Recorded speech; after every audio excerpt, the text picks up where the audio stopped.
Brian, go ahead and kick us off. All right. Good morning, everybody. How are we doing? I think they're all muted. Right? No, that's okay. Awesome. I just want to make sure, Dan, if you guys can see the PowerPoint okay? I can see it.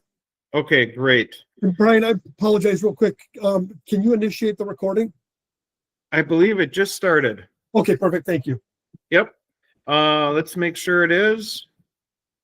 Okay, it is being recorded. Awesome. All right. So, and Dan, I'll send it to you as soon as we get done here, the recording and some other stuff. So without any more delay, we'll get started. Okay. Good morning, everybody. Thanks for allowing me to come online today and take up some of your time today to talk about a really interesting topic, hazardous materials communication in the GHS. Probably out of all the OSHA training, this one's probably the boringest, unfortunately, but we'll make it fun. So what do we need to know about hazardous materials, folks? Okay. The things that we need to know primarily is how to keep us safe from chemicals. That's the biggest thing, right? This law became in effect in the mid 1800s, okay, or 1900s, or 1980, excuse me. Boy, I really went back in time there. This law is also commonly known as your right to know, okay? So as an employee, you have a right to know what type of hazardous chemicals you may encounter throughout your workday, okay? It also acknowledges how we can stay safe from certain types of chemicals and hazards in the workplace. So we're going to go through a couple examples and look at some areas where pictograms and labeling and stuff like that that we need to know about to make sure that we stay safe. Okay, is the screen moving for you guys? Okay. Yes. Awesome. All right. So what is GHS? Okay, it's a globally harmonized system of classification of labeling chemicals. All right, the reason why we have to label these chemicals is because they are dangerous and can cause adverse health effects to our employees. So what we want to do is make sure that we implement the communication on these chemicals through what we call hazardous communication. All right, and it also teaches us how to provide a universal approach to handling such chemicals. All right, so the law is, okay, as an employer, we must minimize or reduce hazards by providing a written HazCom program, all right, which will list all the hazardous scenarios, chemicals, stuff like that, that your employees are going to encounter, all right? We have to have a list of those hazardous materials on file. We also must have the safety data sheets, the SDS sheets, okay, those are usually provided by the manufacturer of the said chemicals, okay?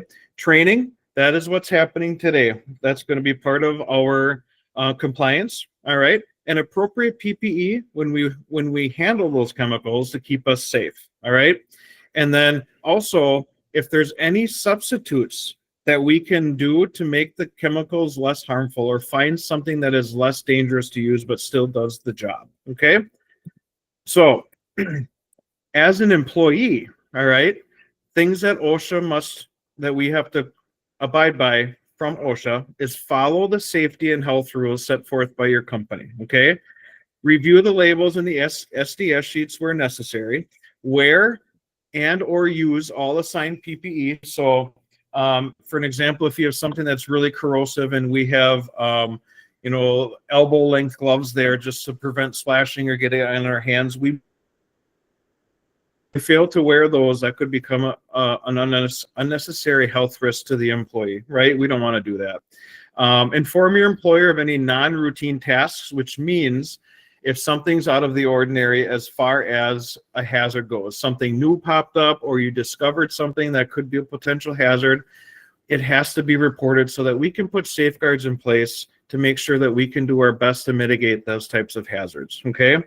And this is a big one. Always, always report hazardous conditions immediately to your supervisors, especially if there's any job-related injuries. Those have to be communicated ASAP, okay? Couple reasons why. Number one, right, If there's a job-related injury, it has to be documented. But first and foremost, we have to make sure that the employee is getting any type of emergency medical care they need, any type of scenario like that where they need help. And we need to be able to make sure that life safety is taken care of above and beyond everything else, right? But the big thing with reporting hazardous conditions immediately, that allows management to identify that hazard and find a way to put safeguards in place so that we can mitigate any type of injury, because nobody wants to go home injured or ill from work. We always want to leave work as we came, healthy, sound, and sane, hopefully, right? That's the goal. Okay, I hope that makes sense. And again, if you guys have any questions at any point, just unmute and hop on and ask away. Okay. So I don't know if you guys work a lot with outside contractors or not, but if you do go to a location, all right, let's say a job site, I would imagine you guys probably make deliveries to construction sites and stuff like that. If you have somebody that's going to be working there for a long period of time, usually more than a few hours is kind of the guideline. The contractors have to have available to your employees, right? They're required by law to make sure if there are any chemicals on that site, that the contractor has to provide an SDS sheet for those chemicals that they bring. Most of the time where we see it most often are in the job trailers by usually the general contractor or whoever is in charge. And sometimes that's a safety coordinator, but usually it's like a foreman or somebody that's in charge. Okay. Just make sure you guys know that it's your right to access that information if needed. And the biggest reason, folks, why I talk a lot about the SDS sheets is because some people don't realize, I mean, they're really boring to read. Like if you definitely want to fall asleep, I recommend reading an SDS sheet, right? But in the event of an emergency, there is some really crucial information on those SDS sheets, up to and including first aid advice. So they can help a lot, give us advice, because a lot of chemicals may not react well to water, right? Or some other types of treatments. So we want to make sure that we read those. Okay, does that make sense? All right. So when do we encounter hazardous materials? Okay, folks, we actually encounter them every day, right? Household cleaners could be considered hazardous, right? Filling your vehicle with gasoline, applying pesticides or insecticides around your house, using solvents, acids, or chemicals at work is one thing. Many materials out there could be hazardous. So we just want to make sure that we identify them and make sure that we have all the safety precautions in place, okay? But not only do we worry about chemicals, but we also worry about a lot of physical hazards too, right? I don't know if you guys handle a lot of explosives. It'd be pretty cool if you did, right? But a lot of people have flammables, gasoline, paint thinners, all that kind of stuff that could be considered flammable. Oxidizers are a big one. I don't think we have a lot of self-reactive in your line of work. We see a lot of that for an example, like the concrete industry, where they put additives into the concrete. Sometimes they can be self-reactive. Any type of acids, right? Self-heating type chemicals, even peroxide, right? Corrosive or metal. And then gas cylinders, that's a big one. A lot of people have compressed gas, especially like your welders or people out there that are using torches, stuff like that, right? And then anything that emits flammable gas when reacts with water. That's usually pretty rare, but there are some chemicals out there that will actually react to water violently. So we just want to make sure that we identify those and we put safeguards in place for them. Okay, so the key for GHS, all right, here's what we need to know. Okay, we need to identify the product. Okay, we need to identify the supplier, right? The chemical identity, and then all of their chemical labels that you buy from a third-party vendor are going to have pictograms on them, okay? They're also going to have signal words, hazard statements, and precautionary information on it, all right? The reason those are all there is so that whoever is using these chemicals is going to know exactly what type of risk that they are facing, okay?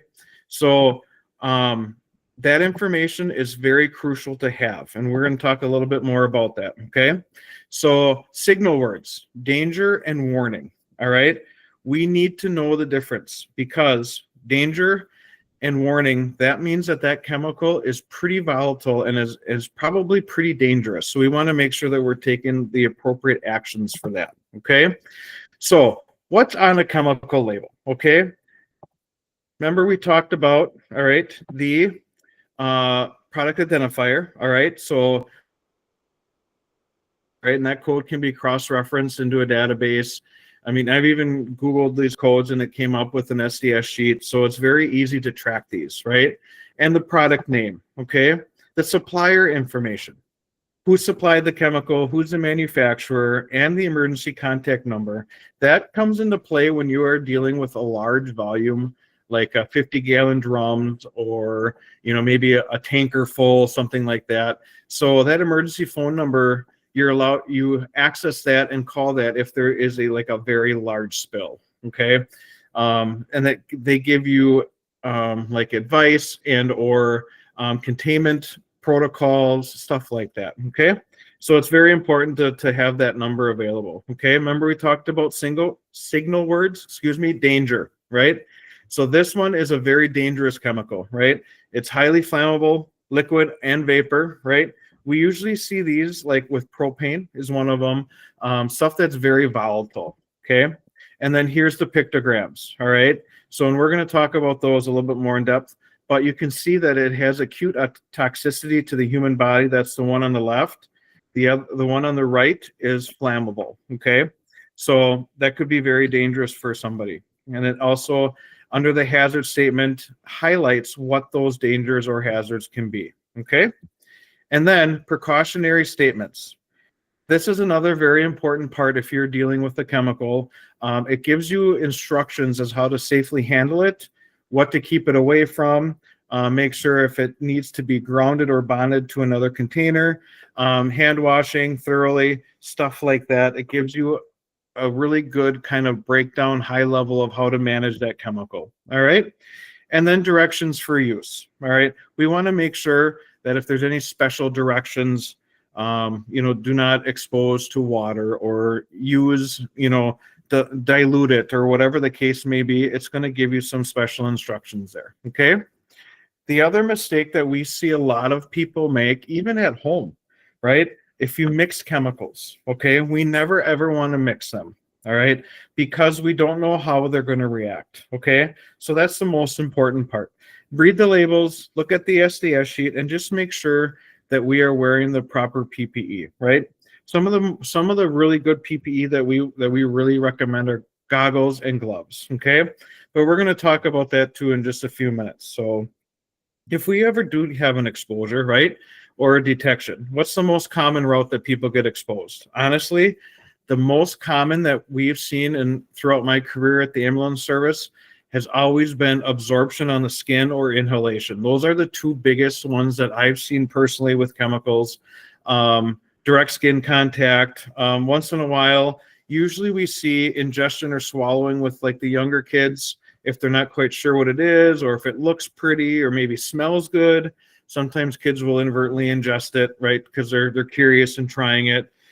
Injections, we don't see a whole lot of, but that's usually more, the hazard type chemicals that are on the street level, recreational drugs, stuff like that. Also, insect bites or sometimes reptile bites or snake bites, stuff like that. When it gets into the skin and injects it into you. Ocular and eye contact is also another one. However, it's pretty standardized now. A lot of people in the job force now are wearing eye protection, so that we've seen that kind of decrease quite a bit with using eye protection, which is great.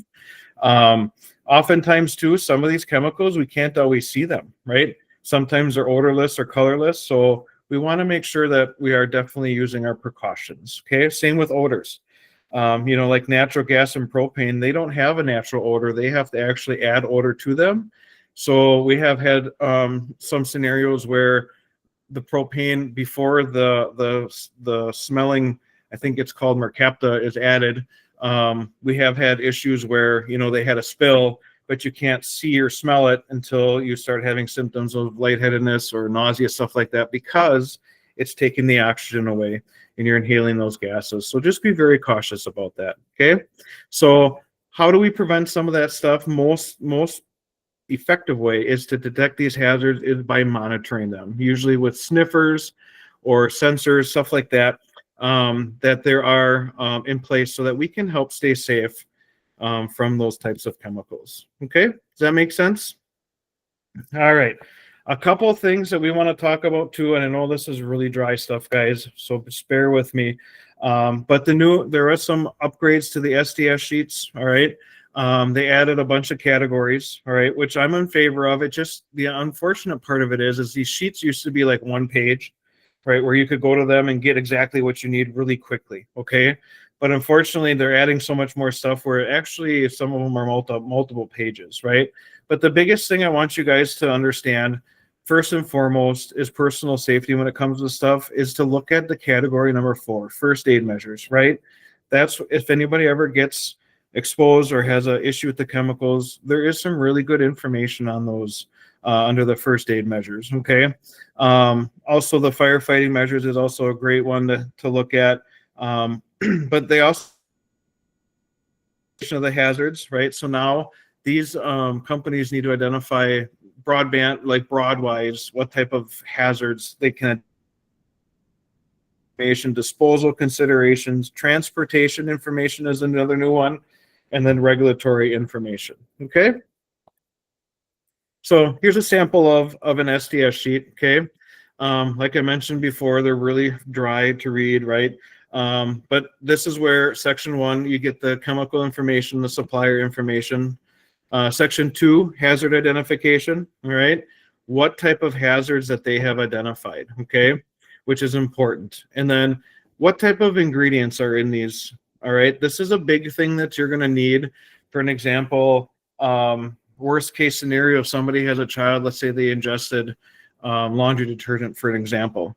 Going online, if you Google Tide SDS sheet, right, the Poison Control Center, the hospitals, they're gonna need to know what the chemicals are inside of whatever they ingested, and this gives you a really good breakdown of that. It also gives like the codes that they will use to look it up for. So, and that helps a lot. Okay, that helps a lot to try and mitigate any type of dangers, right? First aid measures in section 4, right? It gives you a high level kind of tips and tricks for first aid, right? So ingestion, for an example, or inhalation for ingestion. Do not induce vomiting, right? Remove the fresh air if they inhale it. If breathing stops, give artificial breaths. CPR is usually what's required at that point. Okay, does that make sense? All right. Then section 5 through 8, okay, firefighting measures. All right. Section 6 will have accidental release measures. All right. They'll tell you like if you have any kitty litter or floor dry, stuff like that, whatever the case may be or the chemical may be, it'll give you some insights on how to manage that release. Okay. And then section 7 is also very important because of the handling and storage part of it. We want to make sure that we're storing these chemicals appropriately. All right, not putting a can of WD-40 in front of a propane heater or something like that. So we want to make sure that we're staying safe that way. And then exposure controls, and it'll list out the proper PPE that is needed for that. Okay, and then section 9, physical and chemical properties. All right, it's going to give you a little bit more of a detailed breakdown of kind of the effects that these chemicals have, what their purpose is for. And then how stable is it? Does it react to anything? It could give you some insights too as to, don't use, like I mentioned, like around water or stuff like that. Okay. And then 9 through 12 is just a I can't talk this morning. Sorry about that. Information. It just kind of gives you a breakdown of the toxicity and how it will affect other things. Ecological information. That includes environmental type stuff. Right, disposal considerations. Some of the chemicals that are used, we may have to dispose of through a recycling company, or it might be considered hazardous waste. So it may need to be disposed of in a special manner. Okay, and here's another new one, the section 14, transportation information. All right, the reason this is on there is for mainly so that in the event of a crash, right? The responders know what type of chemicals are on board. and how to handle them if that is something that happens, right, that we need to be aware of. Okay. So, and then regulatory information, that's usually just talks about types of hazards that could affect all different types of broad spectrum. It's a very vague, very broad spectrum. And then sometimes other information, right? Sometimes this will cover, like, for an example, how to use it in a maritime type setting, or how to use this if XYZ chemical that you mix this with is not available. It may give you other alternatives, stuff like that, or how to dilute it if that's the case. Okay. So the GHS pictograms, all right, this is what we're going to want to look for. All right. So we have unstable explosives, flammable gas, liquids or solids. All right. That's the flame. And then oxidizing liquids, gases and solids is the circle with the flames on it. Compressed gases just looks like a gas cylinder there. Acute toxicity is the skull and crossbones. Corrosive, health hazard, and then acute toxicity to skin and eyes, exclamation point. And then environmental hazard. That's a big one there too. So, and the reason why, folks, why we really talk about some of this stuff is because as the employer and as the employee, if we ever have a site visit where OSHA shows up, these are some questions that they will ask you. Like, where's your SDS sheet? All right. Do you know what this chemical reacts to? Like, they will question employees, managers, all of it, to make sure that you have a base knowledge if you have hazardous chemicals on your job site. Okay. So that's really why we talk about this. I know it's kind of redundant and it seems a bit much, especially if you guys don't have a whole lot of hazard chemicals, but the OSHA investigators, they will deep dive into it, especially if it's a chemical related accident. So that's the most important thing. Okay. So we did have some changes to this criteria. Okay. So the old standard, this is how the government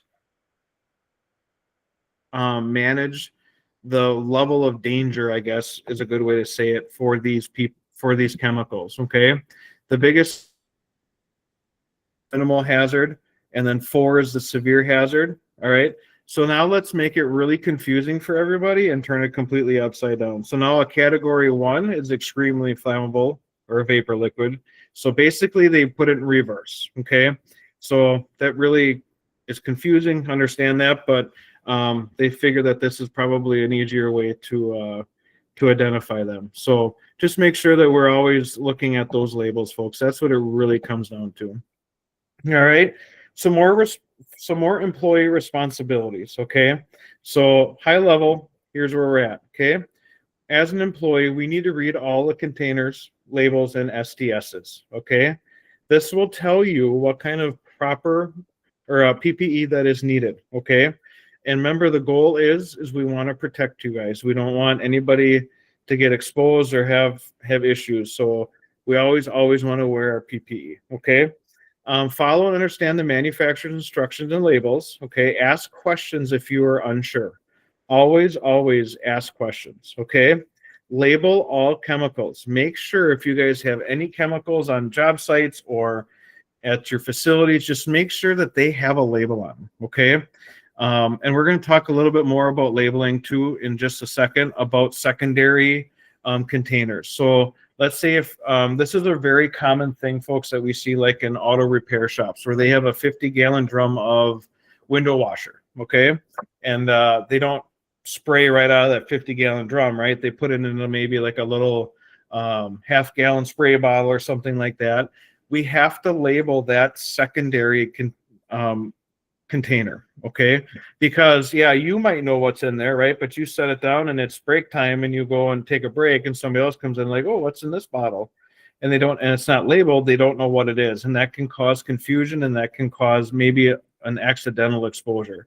So the good rule of thumb is if you have bulk chemicals and you're going to put them into a secondary temporary container, make sure at least the name is on there, window wash, okay? But then at the end of the shift, whatever is left over in that small bottle needs to put back into the big one, all right?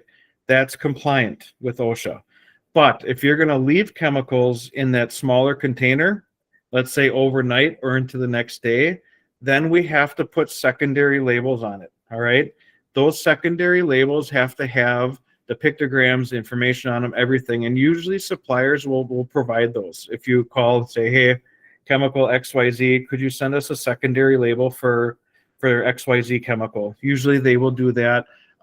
Or you can simply find them even online, print them off, and tape them onto that bottle. However you want to do that is acceptable. Just make sure that we are doing that, because that is something OSHA will cite for. Okay, does that make sense? So, and know the locations, folks. People don't really know this when I ask, when I go to sites, like, hey, where's your eye wash station? They're all like, oh boy, let me think. Okay, when you need an eye wash station, you need it right now, right? So just when you're walking around your shop, or you're on a job site, or wherever the case may be, just take a moment, always just kind of identify where your emergency stuff is. Eye wash stations, right? Emergency showers is a good one. Fire extinguishers for sure, right? First aid kits and SDSs, okay? Because if OSHA, let's say you're on a job site and there's an OSHA inspector walks in and says, hey, can you show me where your fire extinguishers are, right? The worst thing we want to do is like, that's the worst thing we want to do. We want to be like, yes, it's over here in the job trailer, or yes, it's over here hanging on the post, right? Something like that. So, but remember with eye wash stations too, folks, if you do need an eye wash station, make sure that you have somebody to help you if possible, because if you need an eye wash station, you probably can't see the best. So just make sure that we have somebody that can assist us to get into those, okay? So I like to tell people, right, when you're in those types of scenarios, heads on swivels, always kind of know what's going on around you, and kind of just have a plan in place in case the worst were to happen, okay?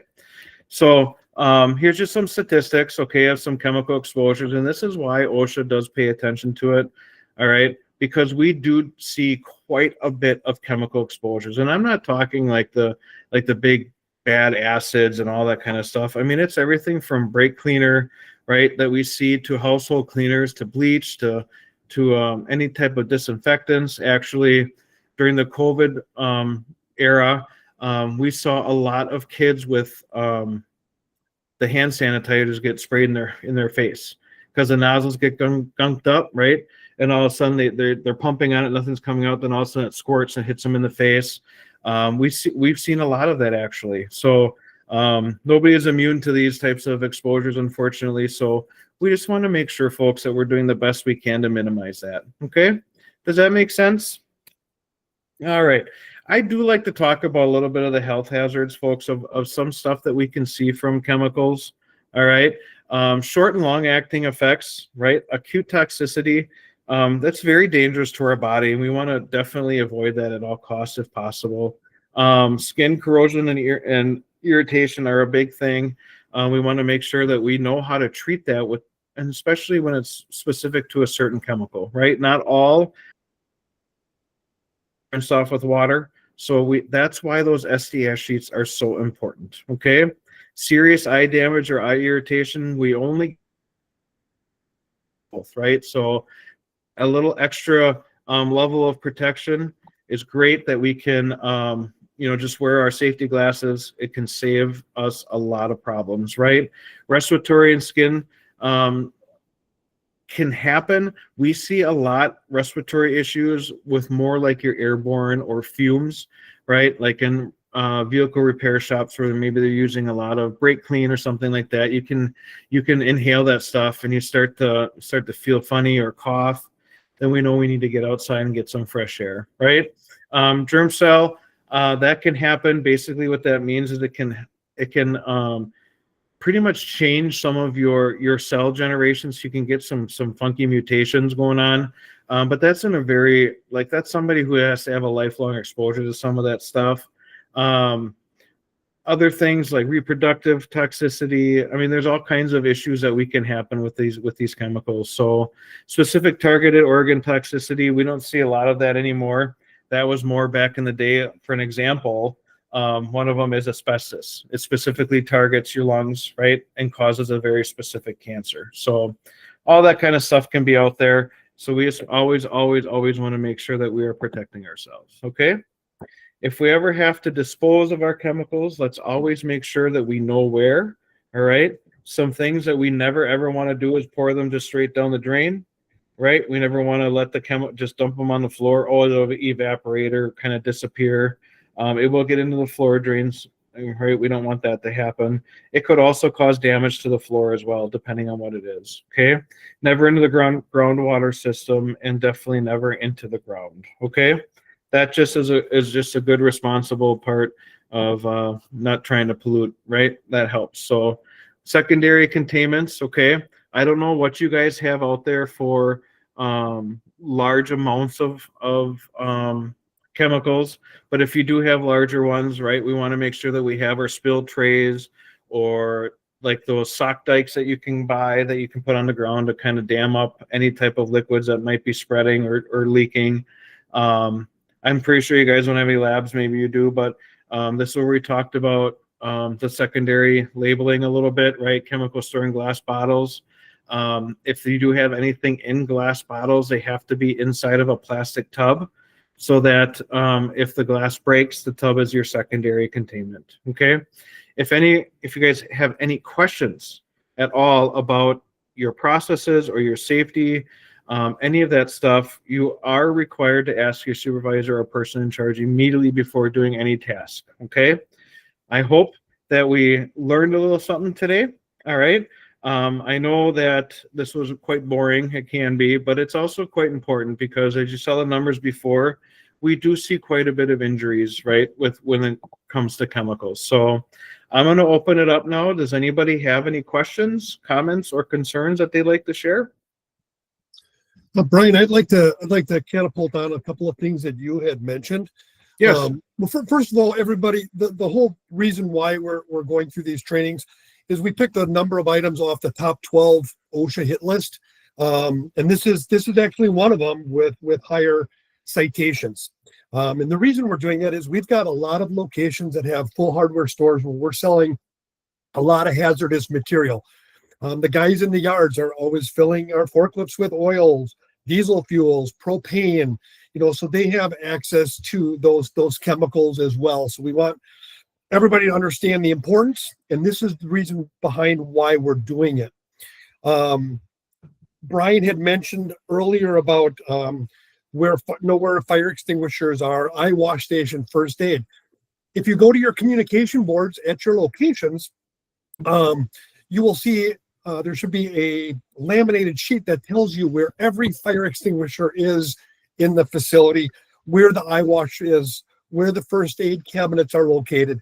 And those should be handled by the location managers. When new employees come aboard, they get a little tour and they get to see where those items are. Brian also mentioned the safety data sheets. Each of our locations has a safety data sheet binder. And we have selected about 10 items that we use pretty regularly for cleaning purposes or maybe in the yard. And we have those pre-made with the safety data sheet already in the binder. I will defer to the managers and I'll follow up to make sure that they have those in their possession. But they are the ones that can show you what has been approved for us as cleaning supplies. If we choose something outside of what is on our list, I do not have a problem with it. But if we're going to continually use it, I would suggest that you print the safety data sheet and add that to your binder. So we have it for easy reference. We're not having to look it up online. We have it already in front of us. That's just to protect our employees for cleanups and normal daily cleaning. So to obtain the safety data sheets, we have a couple different options to get those. And we actually have it available for our customers if they want a safety data sheet on a product that we sell. You can either go to the Bliffert website and you can request one on there. I've already tested the whole situation. That actually goes to Lisa Bliffert, and she will send you the safety data sheet. To take out the middleman, you can go right on the Do It Best website. Every product that we order through Do It Best, the safety data sheet is on their site. So you are able to grab those as well. Last scenario, you could also just go Google it online. I'm sure you can pull it up that way as well. But I want you guys to know there are a couple different avenues you can go. to obtain those safety data sheets. This is a very, very important topic because when it comes to injuries concerning chemicals and stuff like that, these are just put a Band-Aid on it and we're good. These can have long-term lasting effects. That is the gist on why we're talking about this and why we're discussing it. So at this point, I'll open it back up for questions that you may have for Brian. We'll give you a couple of minutes here. Anybody got questions? Brian, we're all crickets today, it looks like. Yeah, that's okay. That's great. Must have an awesome presenter. Yeah, we'll chalk it up to that. I love it. So listen, Brian had sent out to me, and I forwarded them to all of you. There is a training program quiz that we would like you guys to fill out now after. And please, when you're finished with that, those can all be collected and handed into our location manager. All right. There is also a sign-in sheet because we'd like to track how many people are actually going through our trainings and are being able to gather this very important information. So please make sure you have that filled out, and we'll ask the managers to get those returned to me after we do the 2:00 session. So once again, anybody with questions? Otherwise, we will adjourn. Yeah, I have. If there aren't any questions, I have one thing to talk about with the tests. Okay, the program quiz, guys. It's there as more of a formality. Okay, so don't be afraid if you don't know a question, or don't be afraid if you're going to fail it. Nothing like that. There should be no anxiety with the test. It's just another great level of protection that we have for OSHA. Does that make sense? So don't be afraid. Answer them open, honestly. If you ever have any questions, Dan knows how to get a hold of me. Okay, and we can always go through it if you want. So just wanted to leave that out there, that I always make myself available for you guys if you ever have any questions. Awesome. Well, Brian, thank you very much for presenting this information. This was well put together. I like the PowerPoint. Good. Thank you. Thank you. Yeah, we're excited for the second session today, and then the next one that's going to be coming up next month. Great. Great. Do you guys like the timing? I try to keep it around 40 minutes max.